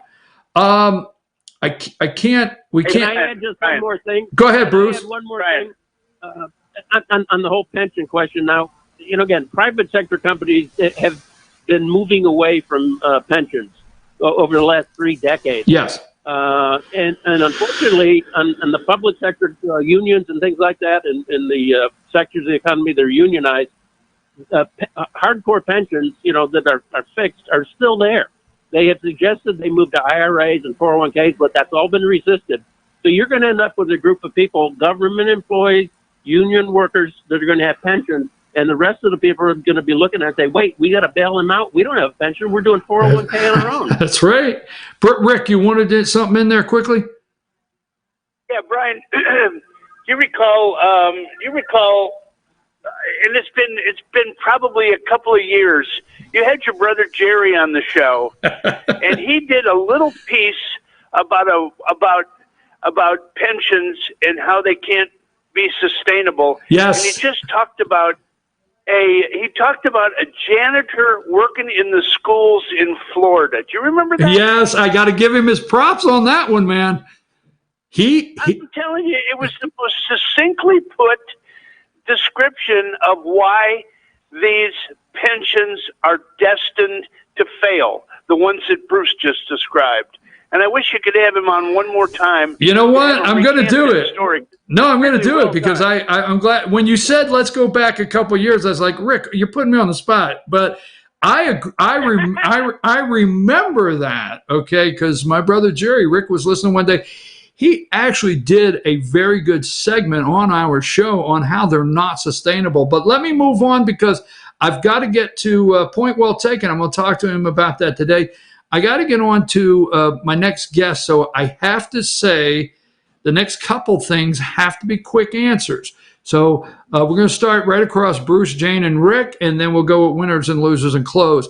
26 million out of work. 26 million. We are reading all the headlines, not since the Great Depression and not since, all the jobs have been erased. Now, the reality is, and I want to put this in here, the reality is there's no way that May 1st, May, June, July, August, September, October, November, 7 months, no way in 7 months we can put 26 million people back to work. So how much effect does this have on the election? And do you feel as good today that Donald Trump will be reelected in November, Bruce first? Yes, I do, and I think the bounce back, will be spun certainly against them, that all these people are out of work, and there will be some bounce back, and I think they'll make headway with it, and he will certainly, emphasize the highlights of that as they crawl back out of that big hole.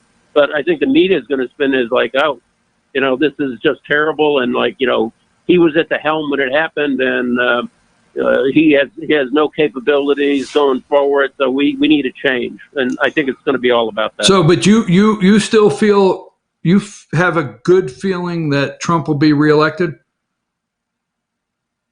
Yeah, and again, even if the employment number is 8 million as opposed to 3.5 when this started, the unemployment number, I think that's something to crow about, but the media will spin it completely opposite. Absolutely. Jane, what say you on the same question? Well, the word spin, who's spinning? And it's right. Yes, it's going to affect what happens in the country. But first of all, Trump is going to win. I have no doubt about that. But correct me if I'm wrong. The last stimulus package these nitwits passed, I think the Dems included a raise for the Senate or the congressman. I think that was in there. Not only that, they have gone home eating ice cream and they are getting a paycheck. Nothing has stopped. All these people, not the ones that may be going to the office, I don't know if they are in the government, but the senators, and they're all home getting a paycheck when the janitor of the high school is not getting a paycheck. So the spin is the thing, but Trump will overcome it. The people are getting more and more savvy to what's going on. And if we keep saying, look at the spin, we're going to get through this and Trump's going to win. And that's that. Rick, what say you? I think a lot can happen in 7 months. I agree with Jane and Bruce that Trump will win. I think there's a lot that will be coming out that is not COVID-19 related, that will put some things in perspective for a lot of voters, things that have been going on for a long time with different administrations. I think people are going to go to jail, and I think that's what's going to tip the balance of power, keep the balance of power where it is currently. Okay, Rick, I agree with you. So on that note, I'm glad the three of you still have that confidence. I support that. I will tell you, as I've said for months, my concern is not with Trump winning the election. Did you hear that? Not with him winning the election. My concern is them stealing the election. And I really think all of the stars are aligned right now for them to steal the election. Winners and losers. Let's go. Rick, you go first because you said you're the loser. Oh my God, he did, folks. If you weren't here, I am the loser of the week. I am the loser of the week for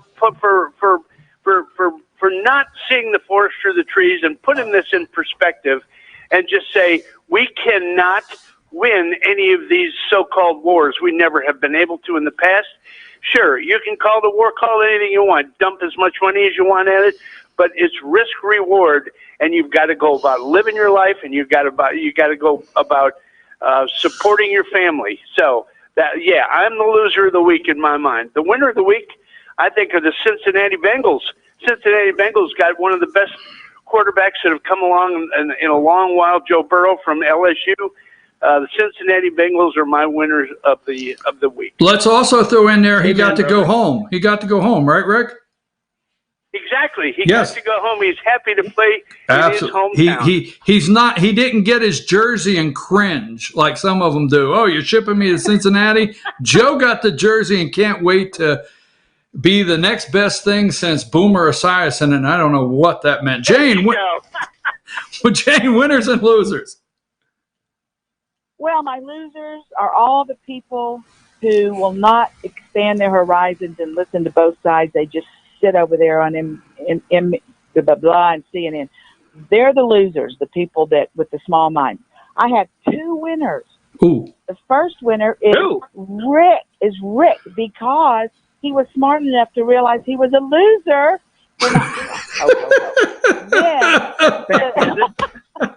Okay. Hey for Rick. And the next winner is Blue Ridge, Georgia, because I have just seen my first hummingbird, and the hummingbirds are back, and that is a real good thing. Bruce, that's it. Okay, my loser is a should have been winner.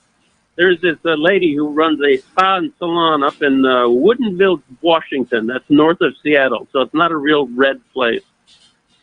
Jamie Black Lewis. She had 35 employees that got furious at her due to her applying for the small business loan and being able to pay them.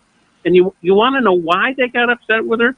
It's because the Democrats put a provision in the CARE Act to add $600 to any of the state unemployment things. So they're making more money on unemployment, and they are just super mad at her for coming back, forcing them to come back to work. And she goes, on what planet am I competing with unemployment? She said it was just a firestorm of hatred. So even the fine folks of Washington are a little bit crazy these days. Okay, my winner is go ahead. Yes, the Heisman Trophy winner, the leader of a 15-0 team, national championship. Joe Burrow got picked, as Rick said, by the Cincinnati Bengals, which is just a little bit west of where he lives, and he's signing a 4-year, $36 million contract. Go Joe. Go Joe. Okay, I have two winners, and I always love when the media, when somebody has the ability to spin the media's head off, and I just enjoy it when they sit back and watch what they've done. So I will go with my second winner first, because my first winner will be my first pick, blah, blah, blah. Vernon Jones, way to go. The man said he's leaving the plantation. He is gone.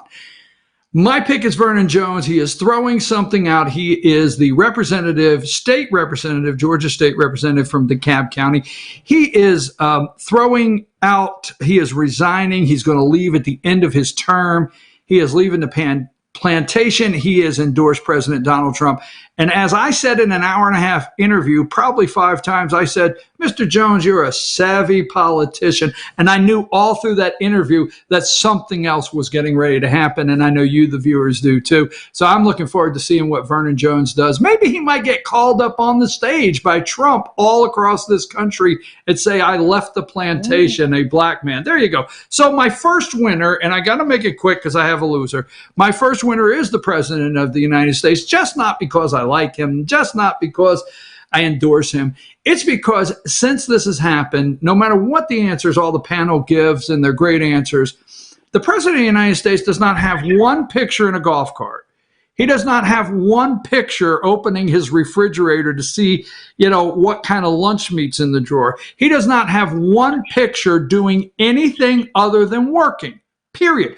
7 days a week he goes to the podium. Some might feel he wanders. Some might feel he takes too much time. But let me tell you something. He stands out there for all the press 7 days a week. He has not went to Mar-a-Lago. He has not come out and done anything that does not look like he is working 7 days a week to try to get a handle on this. Now, as though I won't use the language, Howard Stern said, get the, we'll call it hell, out of the White House, go to Mar-a-Lago and tell them what to do with it. So my winner is the President of the United States. My loser, and you want to tune in Monday and I'll go deeper, is Governor Brian Kemp of Georgia. He is my loser. And I'm going to just say this, the reason why, and we're not going to get into if you agree with opening, you agree with the president, you agree with the governor. I know this. Should I throw out fact? I know the governor of Georgia has made a mistake in all things by appointing yes men, as they call it. Everyone that circles the governor, I didn't mean to say president, everyone that circles Governor Brian Kemp say, yes, sir. And they bring him in these great ideas that they don't vet with any opposition, and they float him out. That's why he keeps getting hung up there and wondering, why poor me? Well, Brian Kemp, you're my loser of the week. I'm sorry, we've got to go. Got to end it right there. Love you guys. Don't go anywhere. You're going to say it's 10 o'clock. No. North Georgia Senior Living with Jesse Barton will be right up after this. Thank you, guys. You have a wonderful weekend. Take us to break.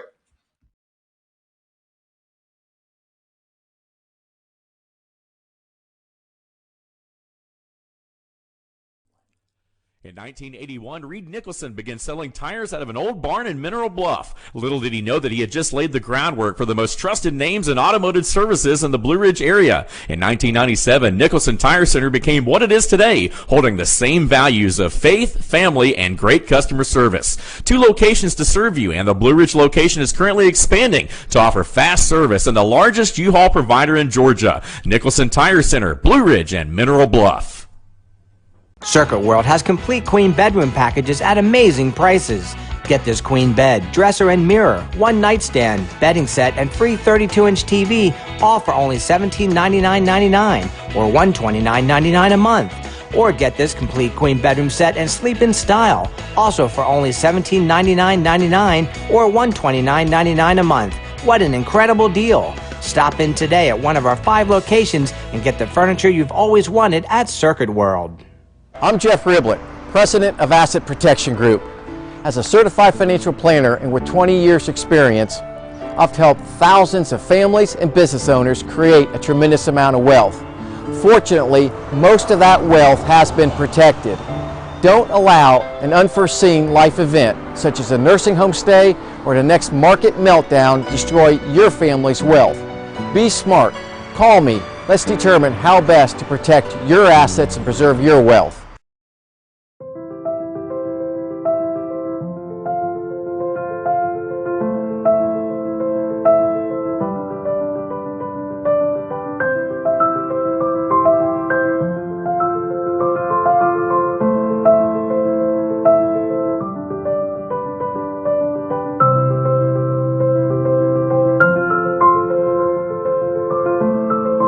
North Georgia Diamond is your source for diamonds in North Georgia.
Hey, it's now time for North Georgia Senior Living. I got to work my hair around my earbuds, Jesse. It's now time for North Georgia Senior Living with Jesse Barton, the Community Relations Director at Cameron Hall and LJ. Jesse, sorry we're running late, but we're going to get this segment. We are live, and we're going to get this segment up on our YouTube channel. Don't forget, you can always go to our YouTube channel, FYNTV FetchYourNews. Look for the playlist, North Georgia Senior Living. Share these with all your friends. Jesse, good morning. How are you? I'm well. How are you this morning? I'm doing great, but looking forward to something. Let's say that. Let's start here. And if you were to post on Facebook, and you can steal this from me if you want. If you were to post on Facebook, what are you looking forward to blank? You know what I'm looking forward to? I'm looking forward to my haircut this afternoon. Oh, did you schedule one? Oh, you better believe it. I was pre-scheduled. I have had that hold spot for a while. You might want to be careful. People might think you've got like pre-knowledge that we were going to open today. No, you know what I did? And when I say that, we're going to get into senior living because I think what people are looking forward to in getting on a serious note, they're looking forward to being able to visit their families. And this morning, if you and your audience out there, if you get this out to them, the doctors did a great job this morning on talking about getting people into hospitals to see their loved ones. So what we're looking forward to is different for all of us. It is. It is. Yep. But in your position on a daily basis, you see people all up and down the halls, and I'm going to try not to be tearful on this, I'm serious, that are looking forward to when they can meet their grandchild, see their son, see their daughter, or whatever may be. Talk about how you guys are dealing with that as we have in the past and the possibilities of reopening in a point where a case-by-case visitor could come in. So, it is tough because while it's kind of an inconvenience for us to not be able to just kind of go whenever or go have dinner with friends at a restaurant on a Friday evening. This is family visits we're talking about. I mean, being able to see mom or dad or, that is one of the things that our residents look forward to the most is their interaction, not only with the other residents and with the caregivers here, but they want to see their family. And their friends from church that can come by. Right. They want to see people, and they are getting room service for all of their meals. So they're not even having that communal dining experience. And so, yes, it is in their best interest for us to do that. And they have been so understanding and the families have been so understanding, but it still doesn't take away the sadness of the fact. So, we are hopeful that that this thing is coming, flattening the curve, whatever they want to call it, that it is starting to slow down. I did look at the president's plan to kind of reopen. So comparing Governor Kemp and the president's plan, the president does not have senior living and long-term care facilities opening until phase 3. So that means no family visitors, no non-essential visitors. So phase 3, if you look at, what that entails, that's pretty much that there's no new cases happening and those kind of things. So we're anxiously awaiting to see if that's changed any, what is going to be the protocol, if we can do that sooner than phase 3, what is all that going to look like? We don't know how this is going to change. It's definitely going to change the future of senior living. I believe that, but how is it going to change it? Well, Jesse, putting together your segment here, North Georgia Senior Living, with the Community Relations Director of Cameron Hall, LJ, Jesse Barton, putting your segment together with our Ask the Doc, they have paralleled in so many things in the past several weeks. And I'm going to say 8 weeks ago, I'm going to go out 8, maybe 7. Dr. Raymond Tidman said, and as Dr. Whaley said this morning, may be a classic that the bottom line is we have to treat our seniors like fine china, period. Yeah, And I just know that's difficult for your seniors because, as we all know, we are in the South, so no matter where you may be, it's still the same. But in the South, people go to church, and then after church, they do a little visitation to go see brother so and so and sister so and so, right? And absolutely. And they show up now. A good Southerner, you always go to a church where the pastor will get you in the front of the line at the buffet. I know that was wrong, Absolutely. right? Was that wrong? No, it is so true. I mean, how many, oh God, I shouldn't do this. I'm praying don't do this, but I'm going to do it anyway. How many of us have said, well, I like Pastor so-and-so, and he gets me in the front of the line at the buffet. I say it because I'm guilty.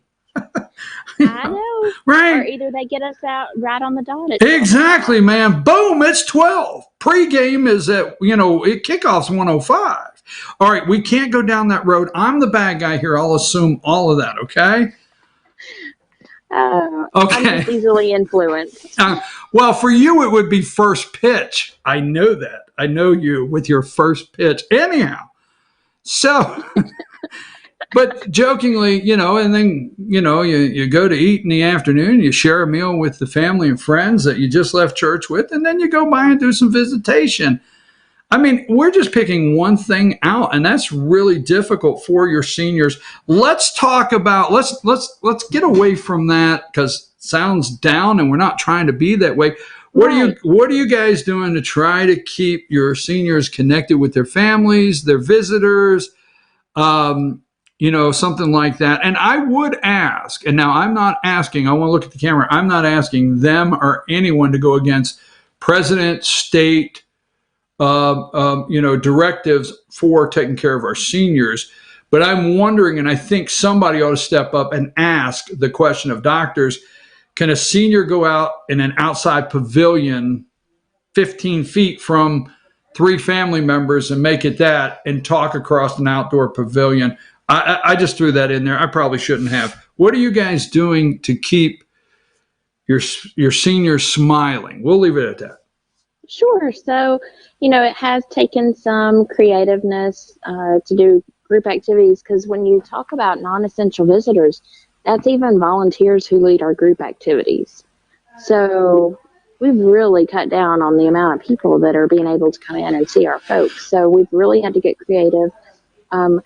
This afternoon, I know that they've got a special treat coming. There's somebody delivering a special treat for the residents. I don't want to spoil anything, but look for it on Facebook. So, there are people that are still doing stuff for us, and we're sharing that with the residents, that so-and-so has done this or brought this by. We're trying to, socially distance and go see them. Even take them out for a walk. I've got several that'll go outside and walk.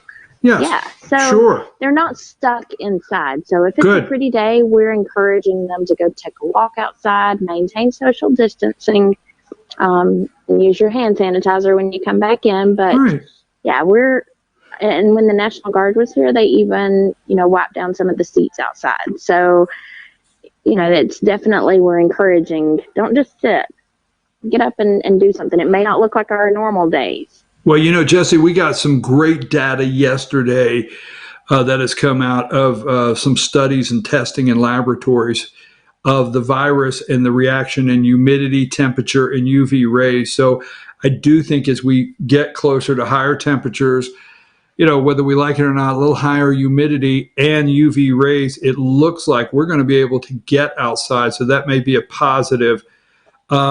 So what you're saying is the community is bringing in many different maybe businesses or organizations are bringing in what we call sunshine and a smile for your residents there? Absolutely. Absolutely. Okay, you have big news on your video. Last week, we should have brought that up. We'll do it next week. Last week, you guys, the organization that you are affiliated with, the Community Relations Director, Cameron Hall Ellijay. Cameron Hall Ellijay is affiliated with a larger network. And what is their names, if you like to say it? Not that I forget, I just don't remember. How's that? You either forget or don't remember. Hello. So I lost Jessie. Hang tight. I think she just called back. Hang on. Let's see if I can get her back on the line. The call dropped. Are you there? What's going on? Cameron Hall. So we competed against our region. So we've got 3 divisions across the country, and then each division is broken down into regions. And we're considered region, we're the Georgia region. So we competed against all the other properties in Georgia, which there's about 22 of us, I believe now. And we won our region. So that will be going on to the division to compete. You won. The other regions. Winner. Yes, winner, chicken dinner. Got it. Okay, so we have to go, but I want to say this, all right? Now, seniors, as we're talking about, a lot of seniors enjoy an afternoon baseball game. And I know grandparents and both sides, grandma and grandpa, that, like to turn on an afternoon baseball game or tune in for first pitch at 7:05. They just like that. Do they not, Jessie? Well, not just seniors. Well, wait a minute. I'm going somewhere. Because yes. I'm in trouble. I'm in trouble. Ready? Uh-oh. So the other day on social media, I'm going to be nice about it. You guys can just, you can go after me. The other day on social media, Braves fans got all excited. And I was looking at social media and they said, so-and-so network's going to completely play the 95 World Series. And everybody's all excited. Whoa, they're going to replay the 95 World Series. So what do you think I did, Jessie? I'm going to tell you. I went in there and I posted and I said, for us Yankee fans, we are glad you have a World Series to replay. Oh. That was cold, wasn't it? That was meatloaf served up cold, was it? Oh, that hurts. That hurts. As a Braves fan, that hurts. I'm so sorry. I'm so sorry. Trust me, I got more than that hurts back. I'm sure you did. Just having fun. Just saying. Jessie, we are so glad you come on every week, and we're so glad. Tell our folks here how they can communicate with you. This is Jessie Barton, the Community Relations Director at Cameron Hall and LJ Seniors. We don't have time, but there's scams. There's people that call you. There's people that text you. It's not true. It's not real. And you wonder, hey, should I do this? Should I call them back? Should I answer the phone? I'm going to personally tell you, call this lady here. Call this lady here. Tell her what's going on. And if you feel during this trying time that's, a little scary out there for many, hey, is this the time that I should go live in a place that I feel good, sanitary, somebody helping take care of me? This is the lady I want you to call. Jessie, tell them how to contact you. Sure. Give me a call at 706-515-4100. Jessie, I will tell you this. My biggest concern is that the Brave fans don't get another opportunity to get that second one to watch. I'm sorry. I know. Oh, I know. And it just keeps coming. It keeps coming. I can't help it. You miss your baseball. You know it. I do. I even watched an old game the other night that was on. And, having sat in the stadium when we gave away that game last year in the first inning, I'm realistic. I'm a Braves fan through and through, but I'm realistic. So I will give you that we may not have another opportunity this year. So, well, I'm going to tell you, I don't want to hurt Braves fans out there, but I'm a baseball nut. I love baseball with a passion. Okay. And I am a certain fan, but I will watch teams to watch good ball players. And I've watched Braves many a days because outstanding ball players. I'm sorry to bring this to you. The best World Series in my entire life is not a Yankees World Series. The best World Series in my entire life. I'm sorry it hurts, Braves fans. You should have the second pennant, but is the Minnesota Twins Atlanta Braves. Best one I've ever seen in my entire life. Sorry the Braves didn't come up on the top one, but we got to get out of baseball. We'll stay all day. Enjoy your day. Exactly. Continue to take care of our seniors like you are out there at Cameron Hall, Ella J, and have a great weekend, Jesse. Thanks. Hope you do too. All right, folks, that's it. That's the show. We ran a little late, had a couple technical difficulties. Can I say that? To start, but we got through it. You have a great weekend. Now, don't forget, tomorrow night at 6 p.m., right here on this network, FYNTV.com, okay?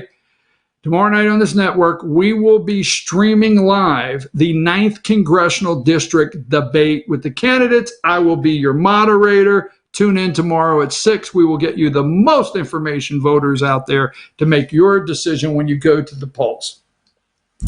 Later, mañana, whatever.